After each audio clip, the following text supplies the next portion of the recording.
Hello friends, उम्मीद है आप सब लोग अच्छे होंगे। तो आज हम लोग कंप्यूटर एडेड मैन्युफैक्चरिंग में कंप्यूटर इंटीग्रेटेड मैन्युफैक्चरिंग सिस्टम को के बारे में डिस्कस करेंगे, जिसमें सबसे पहले हम लोग डिस्कस करेंगे ग्रुप टेक्नोलॉजी के बारे में। तो बेसिकली ग्रुप टेक्नोलॉजी होती क्या, सबसे पहले ये चीज़ आती है। तो group technology is a manufacturing philosophy in which similar parts are identified and grouped together to make advantage of their similarities. Okay, तो ये सबसे पहले चीज कि ग्रुप टेक्नोलॉजी जो है एक फिलॉसफी है, ठीक है, एक सोच है जो कि सिमिलरिटी पे बेस है। ठीक है, जो पार्ट्स है उनमें कुछ सिमिलरिटीज होती हैं, बहुत सारे पार्ट्स है। सपोज कर there are 1000 parts there in the company. So in 1000 part में कोई ना कोई सिमिलरिटी होगी, कोई कोई रोटेशनल पार्ट होगा किसी किसी में, ठीक है। दूसरे पार्ट में भी ऐसा हो सकता है कि उसमें भी रोटेशनल पार्ट हो, ठीक है। ये सिमिलरिटीज हो सकती है। तो ग्रुप टेक्नोलॉजी बेसिकली फिलोसफी क्या है कि हमें जो सिमिलर पार्ट है उनको आइडेंटिफाई करना है, ठीक है, और उनको ग्रुप करना है ताकि हमारा जो काम है थोड़ा आसान हो जाए। और जो बैच प्रोडक्शन है, बेसिकली ये बैच प्रोडक्शन के लिए टेक्नोलॉजी है। जो बैच प्रोडक्शन है that is going to get some with efficiency, ठीक है, उसकी इफिशिएंसी हाई हो जाए। तो ये एक मैन्युफैक्चरिंग फिलॉसफी है, ठीक है, ये एक सोच है।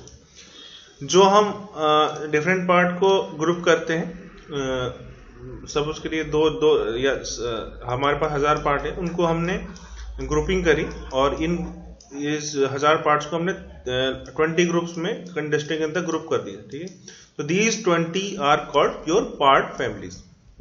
तो एक पार्ट फैमिली में ऐसा हो सकता है कि 50 पार्ट हो, 100 पार्ट हो, जितने भी पार्ट हो सकते हैं जिसमें सिमिलरिटी होगी। और सिमिलरिटी किस चीज की होगी? That similarity is basically of design, manufacturing, operations, sequence. इन सब चीजों की सिमिलरिटीज जो है वो आप ग्रुप टेक्नोलॉजी में कंसिडर करेंगे। Mainly design and manufacturing related similarities की बात हो रही है। Okay, there is one term which is called cellular manufacturing, which is generally used very interchangeably with your term group technology, ठीक है। जो ये ग्रुप टेक्नोलॉजी टर्म है उसके साथ में ये सेलुलर मैन्युफैक्चरिंग टेक्नोलॉजी काफी यूज होता है। देखिए ये थोड़ा सा डिफरेंट है, लेकिन आप ये चीजें काफी सिमिलरिटी है, इस वजह से confusion है, but it is somewhat different than the term group technology. Okay, so basically cellular manufacturing is grouping the production equipment into machine cells where each cell specialize in the production of part family is called cellular manufacturing. Okay, तो हमने क्या करा, ये group technology एक philosophy है, ठीक, उसके basis पे हमने पार्ट फैमिली बनाई है। और अब ये पार्ट फैमिली बनी है, सपोज करिए आपने 1000 पार्ट्स को, जैसे एग्जांपल है कि 1000 पार्ट्स को हमने 20 पार्ट फैमिली में कन्वर्ट करा, ठीक है, 1000 पार्ट्स को 20 ग्रुपिंग में कन्वर्ट करा। इस एक ग्रुप के अंदर एक टाइप की फैमिली के अंदर 50 पार्ट हो सकते हैं, 100 पार्ट हो सकते हैं, ठीक। अब ये जो 50 और 100 पार्ट है that is going to get through some machines, ठीक है, वो किसी ना किसी मशीन्स के थ्रू जाएंगे, ठीक। तो ये जो मशीन का ग्रुप है जो कि एक तरह की पार्ट फैमिली को प्रोसेस करेगा, ठीक है, that is called your cell, machine cell, ठीक है। और ये जो तरीका है, ये मैन्युफैक्चरिंग का जो तरीका है उसको हम लोग बोलते हैं सेलुलर मैन्युफैक्चरिंग। ओके, तो बेसिकली ये ग्रुप टेक्नोलॉजी से फिलोसफी, पार्ट फैमिली हमने क्लासिफाई करा पार्ट्स को, एंड द मशीन को हमने अरेंज करा पार्ट फैमिली के लिए, that is called your machine cells, and this technique is called cellular manufacturing. Okay, I think it is very clear now. तो आप थोड़ा सा डिटेल में समझते हैं। सपोज करिए ये हमारे पास एक वर्कशॉप है, ठीक, ये एक जनरल लेआउट है किसी सपोज करिए किसी कंपनी के अंदर है।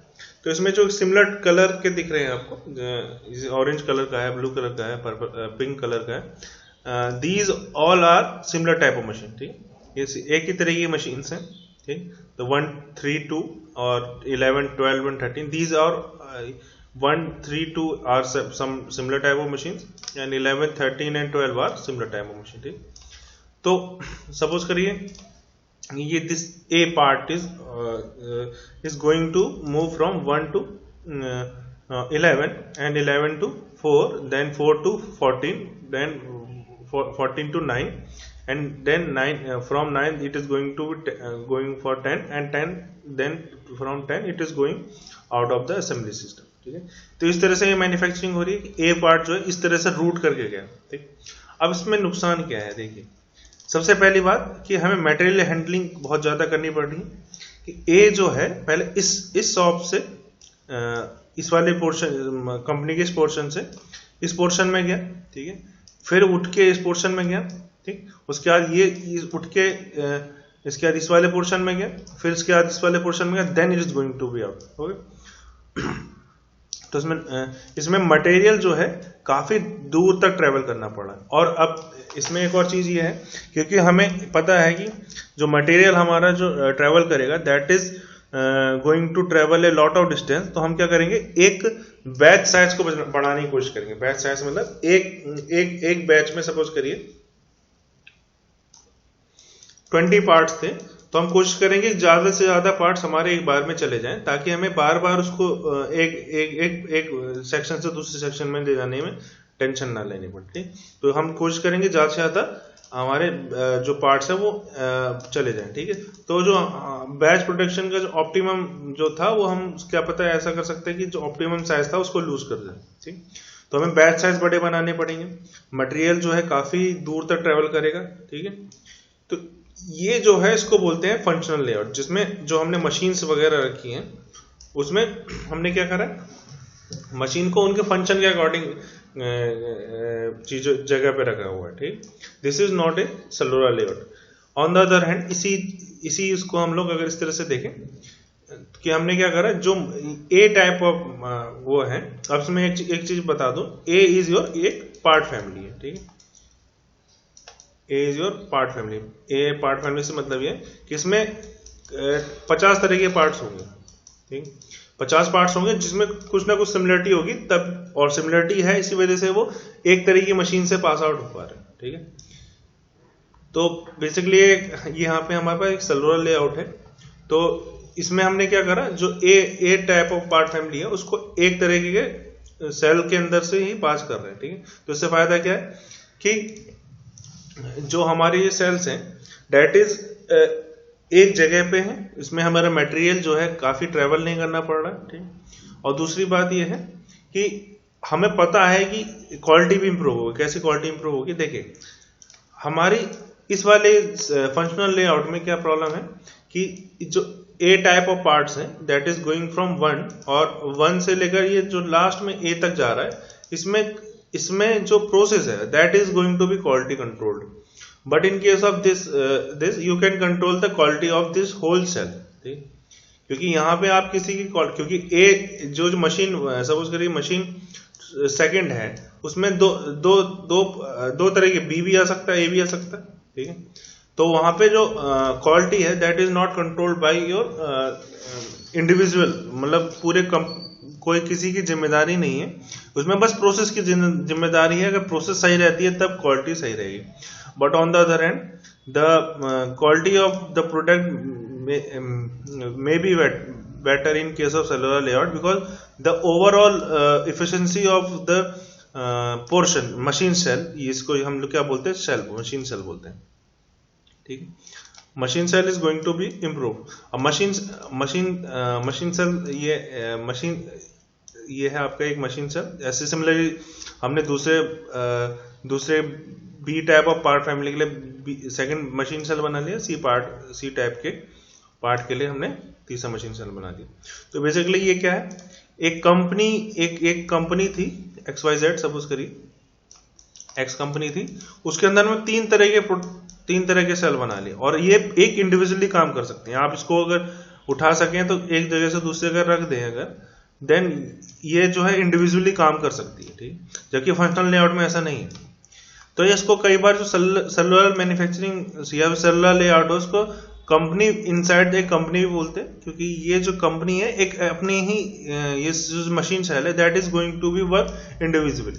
ओके, ये जो है सी वाले को ए से मतलब नहीं है। ऐसा नहीं है कि हमेशा फंक्शनल लेआउट गलत होते हैं, ठीक है, मतलब it sometime it is better to have functional layout, ठीक। ऐसा क्यों है? सपोज करिए यहाँ से ए पार्ट यहाँ से फर्स्ट मशीन पे जाना था, but due to some reasons the machine A1 is not working, so you can go for second and third, okay. So this is not possible in case of cellular layout, okay, but the efficiency is going to be increased if you are using the machine in a right way in case of cellular layout. So benefits of group technology are: group technology promises standardization of tooling, fixturing and setups, ठीक है।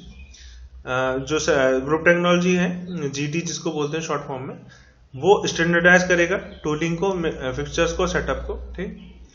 Material handling reduce हो जाएगी, process planning and production scheduling easy हो जाएगी, ठीक। इसके अलावा setup time reduce होगा, क्योंकि सिमिलर पार्ट्स होंगे। ये जो ए फैमिली है उसके अकॉर्डिंग हमने मशीन सेल बनाया है। अब इसमें सिमिलर पार्ट्स होंगे तो जो सेटअप टाइम है, जो एक मशीन को सेट करने में जो टाइम लग रहा है दूसरे पार्ट के लिए, that is going to reduce because the parts are similar, ठीक।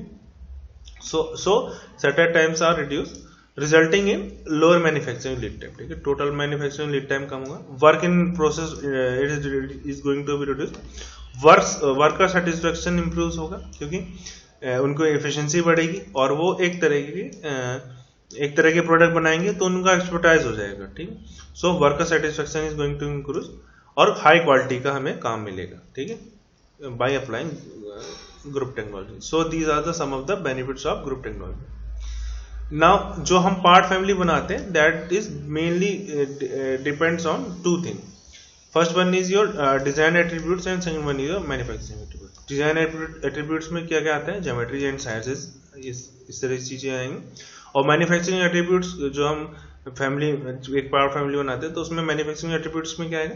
जो उसका सीक्वेंस है, ठीक है, या प्रोसेसिंग स्टेप्स हैं, that are going to be come under manufacturing attributes, okay.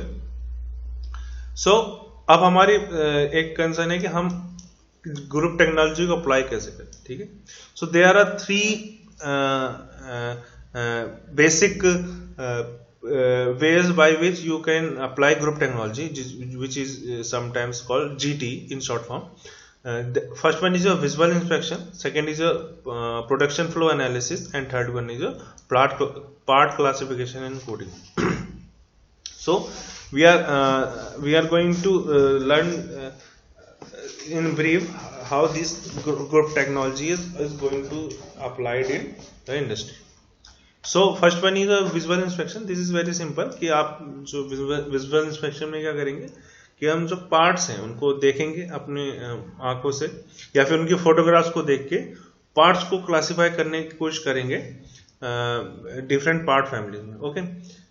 One thing is need to be very clear, the classification is very much complex, okay.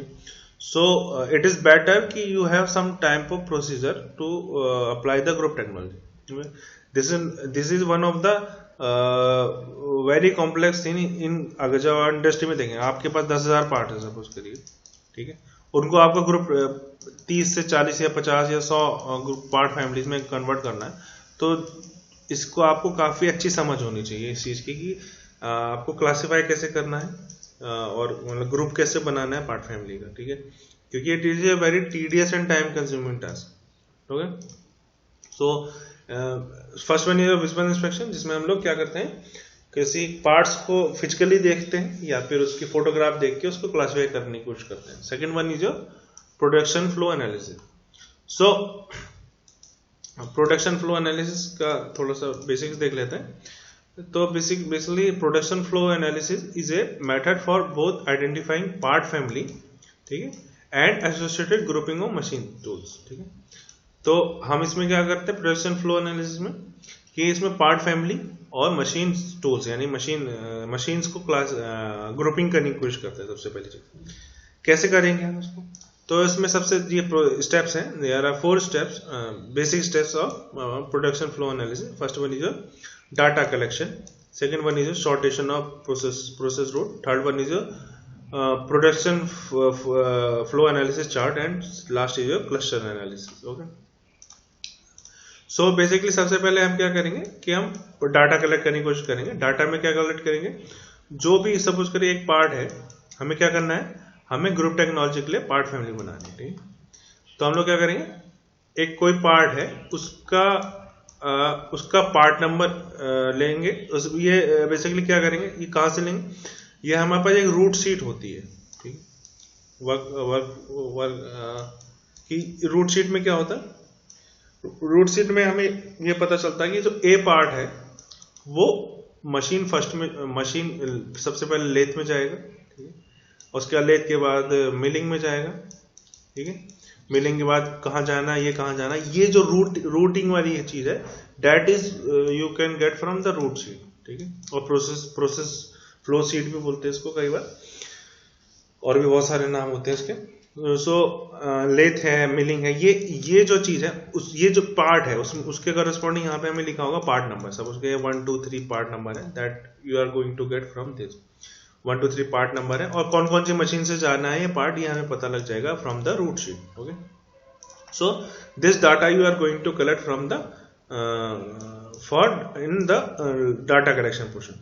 Second year sortation of processor route. ठीक है, फिर उसके बाद हम लोग short करेंगे, group करेंगे कि जो ए है और दूसरा बी प्रोडक्ट है, ए प्रोडक्ट है, सेकेंड इज बी प्रोडक्ट, ये सपोज करें लेथ में गया, उसके बाद मिलिंग में गया, उसके बाद ड्रिलिंग में गया। ठीक है, और जो बी पार्ट है वो मिलिंग मशीन में गया। ठीक है, और फिर ड्रिलिंग में गया। तो ये जो चीज है हम लोग इसको क्लासिफाई करेंगे, एक ग्रुपिंग करने की कोशिश करेंगे। ए और बी टाइप के जो प्रोडक्ट हैं, that is similar type of product. उसका मतलब वो लेथ में भी जा रहे हैं, ड्रिल मशीन में भी जा रहे हैं, सॉरी मिलिंग में भी जा रहे हैं, एंड ड्रिलिंग में भी जा रहे हैं। ओके, तो दीज में बी सम कॉमनिटी बिटवीन देम। अब क्योंकि देखिए ये एक तरह की मशीन से पास हो रहे हैं, तो ये चीज हो सकती है, ज्यादा पॉसिबिलिटी है इस चीज की कि there are design similarity also. Okay, so हम लोग इस वाले सेकंड स्टेप में करते हैं शॉर्टेशन ऑफ प्रोसेस रूट। हम ये शॉर्ट करने की कोशिश करते हैं कि ग्रुप करने की कोशिश करते हैं पार्ट्स को रूटिंग उसके रूट के बेसिस पे। एंड उसके अलावा हम क्या करते हैं इस वाले स्टेप में, इसके अलावा हम इस वाले स्टेप में ये बताने की जो लेथ मशीन है उसकी कोडिंग कर देते हैं। सपोज करिए हमने लेथ मशीन को 1 दे दिया और मिलिंग मशीन को हमने 2 दे दिया। ठीक है, ग्राइंडिंग मशीन को 3 दे दिया। इस तरह से हम लोग कोड दे देते हैं। ठीक है, ताकि हमारे लिए इजी हो पाए। उसके बाद नेक्स्ट स्टेप यूज और इस तरह से हमने ये इसके बाद हम नेक्स्ट स्टेप में इसके बाद सॉर्टेशन के बाद हम we are going to design production flow analysis chart. Okay, so इस वाले कुछ जिस production flow analysis chart which is also called part machine index matrix. Okay, which is shown in this figure. इसमें हम लोग क्या करते हैं, ये जो पार्ट्स हैं उसके कोरस्पॉन्डिंग मशीन्स हैं जो हमने कोड दिया है, उसमें ये देखते हैं कि जो पार्ट है, सपोज करें ए पार्ट है, अगर वो मशीन 1 से जा रहा है, दिस मशीन 1 में बी लेथ और drilling which you have coded in second step. ठीक, तो part A is going to pass from machine 1, then we are going to give it 1। Okay, और some type of symbol we can give. Okay, star बना देंगे या generally 1 बना देंगे। और जो जिस ए पार्ट जो है मशीन 2 से नहीं जा रहा है, then you can write 0, ठीक है, और you can leave this space। okay, तो इस तरह से हम लोग को पता चलता है कि A जो पार्ट है that is going to be passed from first machine and 5th machine। okay, and similarly B part is going to pass from 4th machine and 7th machine। इस तरह से हम लोग ये मैट्रिक्स बनाते हैं after sortation of process route। this is also called sometimes called part machine index matrix और PFA chart बनाएंगे इसको। ठीक है, देखिए ये चीज एक चीज इंपॉर्टेंट है कि एक पार्ट हो सकता है कि मशीन 1 में 4 बार जा रहा हो। ओके, बट कंफ्यूजन होगी आपको, ये शायद किसी के दिमाग में क्वेश्चन आ रहा होगा कि तब भी हम इसको 1 ही लिखेंगे। Okay, this is only symbolic, हमें ये फ्रीक्वेंसी नहीं बतानी, हमें बस ये बताना है कि ये जो ए पार्ट है कौन कौन सी मशीन से जा रहा है, कौन कौन सी मशीन से नहीं जा रहा है। ठीक, इसमें ये नहीं है कि कितने फ्रीक्वेंसी में जा रहा है, एक बार जा रहा है, 4 बार जा रहा है, उससे मतलब नहीं है हमें। अगर एक बार ही जा रहा है तब भी हमें 1 लिखना है, अगर 4 बार जा रहा है तब भी हमें 1 लिखना है। Okay, so this is how you can develop a PFA chart. Next is your step is your cluster analysis. In cluster analysis, this is a somewhat complex step. After this, you are going to make the cluster of grouping basically करते हैं after analysis. तो उसके बाद हम लोग इस तरह से ग्रुपिंग कर देंगे, और ये जो आपको बॉक्स फॉर्म में दिख रहा है that may be a machine cell. ठीक है, ये एक मशीन, एक तरह के मशीन सेल फॉर्म करेंगे। ठीक, this is how you can use production flow analysis for making your part family and applying the group technology. Next is your part classification and coding. Okay. Part classification coding, ये जो है बहुत ही time consuming step, ये तरीका है। ठीक है, सबसे ज्यादा टाइम कंज्यूमिंग है इन तीनों में। ठीक है, visual instruction, production flow analysis और पार्ट क्लासिफिकेशन कोडिंग में सबसे टाइम कंज्यूमिंग जो चीज, जो तरीका है ग्रुप टेक्नोलॉजी को अप्लाई करने का, that is a part classification and coding. Okay, देखिए आप इसमें ये पता चला कि हम जो पार्ट है उसको क्लासिफाई करेंगे, उसको कोड करने की कोशिश करेंगे। ठीक, तो there are 3 basic structure of code. ठीक है, हम कोई कोड करने जा रहे हैं, कोई हम कोड देंगे 1 2 3 4, कोई पार्ट है उसको कोड देने जा रहे हैं। ठीक, 1 2 3 4 5, ठीक, इस तरह से हम कोई कोड देंगे। तो वो जो कोड है उसका जो स्ट्रक्चर होगा, जो पहला डिजिट है वो क्या दिखा रहा है, ये सेकंड डिजिट क्या दिखा रहा है, थर्ड डिजिट क्या दिखा रहा है, जो इसका स्ट्रक्चर है that is of basically 3 types. First one is monocode और hierarchical code, second one is a polycode और chain type structure, and third one is your hybrid one. Okay, so this is very simple कि इन तीनों में difference क्या है। सो monocot में क्या होगा, जो आपका कोड है वो जो है that is going to depend on the previous ones. ठीक, सपोज करिए यहाँ पे 32 है और उसमें मैकेनिकल, हाइड्रोलिक और 3 सिस्टम है। ठीक है, आपने यहाँ पे कोडिंग पहले कर दिया 32। सो जो this one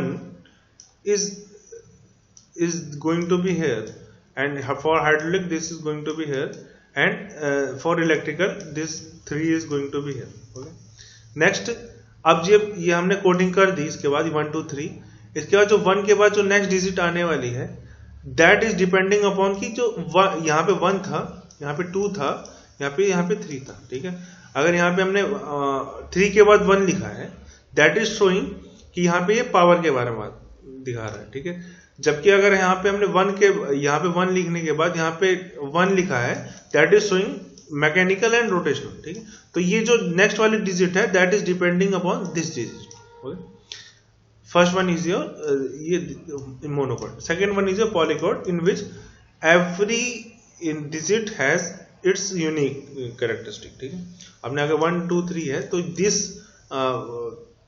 3 is not depending upon this 2, and this 2 is not depending upon this 1. ठीक है, this type of structure of coding is called polycode, or some mainly of chain type structure. ठीक, and last one is a hybrid one, जिसका जो best काफी famous example है that is your obtuse part classification system. इसको हम लोग mix mode भी कहते हैं। इसमें क्या हो सकता है कि इन दोनों स्ट्रक्चर का हम लोगों ने मिला जुला के कुछ पोर्शन जो है पॉलीकोड का है। ठीक है, जिसमें जो डिजिट्स है पिछले वाले डिजिट्स पर डिपेंड कर रही, एंड सम इज योर पॉलीकोड में क्या करेगा, डिजिट एक दूसरे पर डिपेंड नहीं करेंगे, और जब on the other hand in case of monocode digits are depending upon your previous digits. Similarly polycodes को मिला इस तरह से मिक्सचर करके बनाएंगे that is called your mixed mode और हाइब्रिड स्ट्रक्चर। अब इसमें जो सबसे काफी सारे टाइप के होते हैं जैसे कोडिंग सिस्टम होते हैं वो काफी सारे टाइप के, जैसे क्लास हो गया,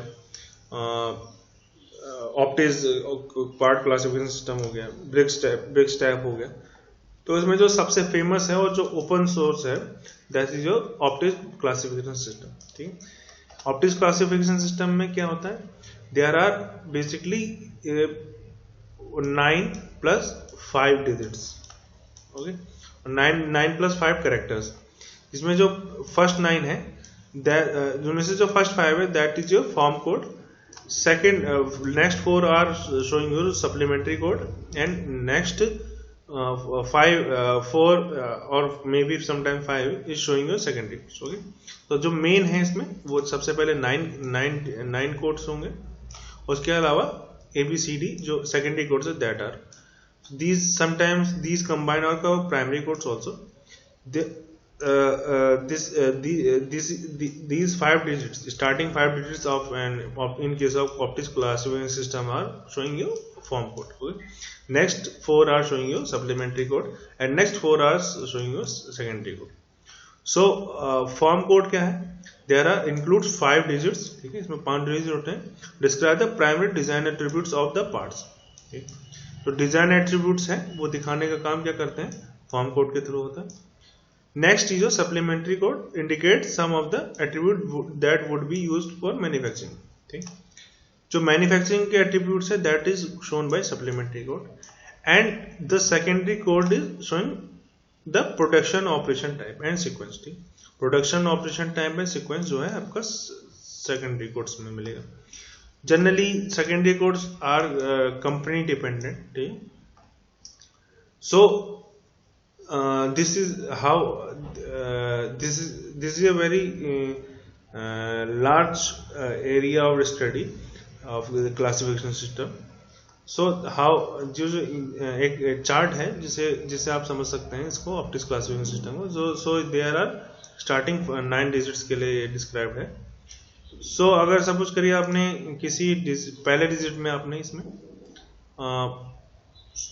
1 लिखा है, तो इट इज शोइंग कि जो डायमीटर होगा component length to diameter ratio that is between 0.5 and 3।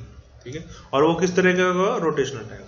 ठीक है, अगर आपने सबसे पहले अगर सपोज करिए यहाँ पे मैं 1 लिखो कोड में, that is showing some rotational thing which is of length to diameter ratio of between 0.5 and 3।